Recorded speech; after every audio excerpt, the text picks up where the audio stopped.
Olá, tudo bom? Eu sou a Renata Bertrand, eu sou psicóloga clínica, sou neuropsicóloga e psicopedagoga também. Eu venho hoje aqui dar continuidade para a nossa série sobre o autismo e eu vou falar hoje um pouquinho sobre a influência genética, como que ela funciona.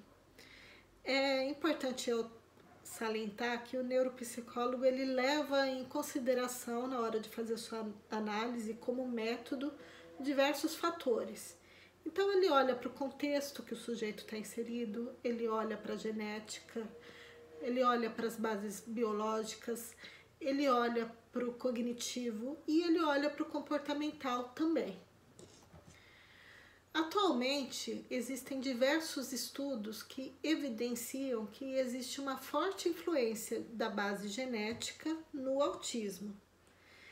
E já foi comentado em aulas anteriores que hoje a gente percebe uma prevalência muito maior nos diagnósticos de autismo. E isso acontece por dois fatores. Primeiro, os critérios diagnósticos hoje em dia estão muito mais refinados.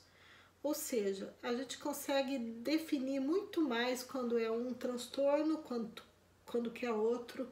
A gente consegue diferenciar quando os sintomas que aquele sujeito apresenta são melhores explicados pelo autismo, ou se, por exemplo, é um caso de deficiência intelectual, são exemplos, tá? E também, assim, os métodos genéticos de análise atualmente também estão mais refinados. Então, os exames genéticos, quando são solicitados, eles conseguem dar uma certeza maior sobre o caso. A gente sabe também que o transtorno do espectro autista, ele tem genes candidatos, ou seja, ele não é um transtorno de um gene só. Não existe o gene do autismo, tá? Você não consegue dizer que ele tem que ele tem um gene que está alterado e que aquele gene causa o autismo. Não existe isso. O transtorno do espectro autista, ele é um transtorno poligênico. A gente pode afirmar hoje que existe sim uma influência genética muito grande no diagnóstico, nos quadros de autismo, mas os quadros de autismo eles são multifatoriais, ou seja, é a interação genética do contexto que aquele indivíduo vive. O que são, afinal, as síndromes genéticas? Quando a gente pensa em síndrome genética, a gente já vem logo na cabeça as síndromes que são mais conhecidas, né? Como, por exemplo, facilmente a gente pensa na síndrome de Down.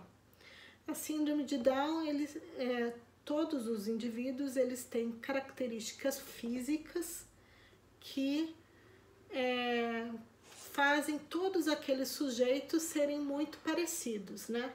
Mas a gente não sabe que, fora as características físicas, também tem características homogêneas cognitivas comportamentais.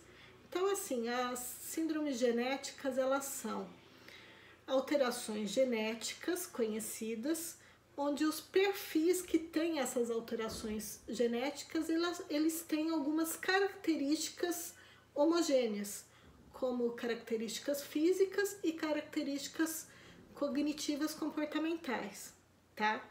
Hoje a gente não vai aprofundar na síndrome de Down. Pode ser que numa outra ocasião a gente fale sobre a síndrome de Down, mas hoje a gente vai focar no autismo. A gente conhece a síndrome do X frágil. É uma síndrome relativamente conhecida, principalmente para quem trabalha nessa área, tá? E nessa síndrome eu tenho uma alteração do gene FMR1. Então, assim, eu sei que dentro dessa síndrome, a X frágil, 50%, ou seja, metade deles, eles têm o fenótipo cognitivo comportamental do transtorno do espectro autista. Ou seja, metade dos indivíduos que têm o X frágil, eles têm o comportamento e o cognitivo muito parecido com o autismo. Então a gente pode dizer que metade dos indivíduos que têm o X frágil, eles têm características do autismo. Então existem pesquisas que dizem que essa alteração do gene FMR1 está associada ao transtorno do espectro autista. Mas esse é um exemplo de um gene e é uma associação que pode ser feita, mas existem outras síndromes que também podem ser associadas com o transtorno do espectro autista. Não é só essa gene, não é só essa síndrome, desculpa, essa é somente a síndrome mais conhecida, tá? E que mais a gente pode associar ao autismo. Isso pode ser aprofundado na bibliografia que existe sobre o assunto, tá, gente? Se você for pegar para pesquisar, existem outras síndromes que também podem estar associadas ao autismo.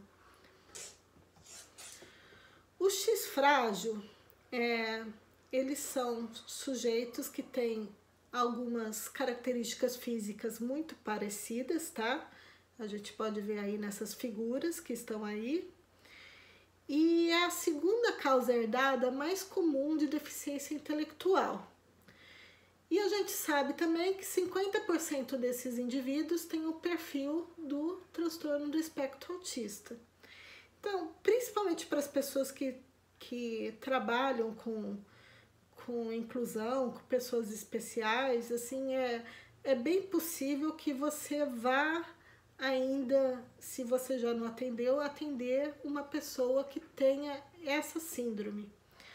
E a gente sabe também que a maior prevalência dessa síndrome do X frágil é nos meninos.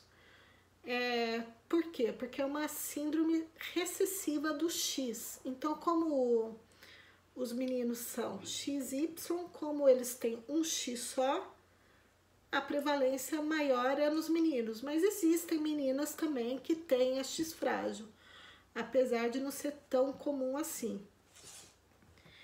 Eu trago aqui, nesse slide, 2 livros que me ajudam um pouco a nortear o meu trabalho, tá? Então, assim, a gente tem esse transtorno do espectro autista na prática clínica, que é da Annelise Júlio e da Andresa. E temos também esse autismo, avaliação psicológica e neuropsicológica, que é da editora Hógrafo. São 2 livros muito bons e que ajudam bastante a gente entender melhor e aprofundar melhor esse assunto, tá? Então, assim, se você gostou desse vídeo, você curte aí, compartilha, se inscreve na minha página e, assim, acompanha que semanalmente eu tô atualizando essa página, mandando vídeos, tá? A princípio eu tô fazendo essa série sobre o autismo, mas eu pretendo fazer outros assuntos também depois, tá? Se você tem algum comentário, se você quer receber mais notícias, se você quer receber atualizações de material, de cursos, de palestras, você deixa seu e-mail aí para mim nos comentários que eu vou tá entrando em contato com você com mais frequência, tá bom?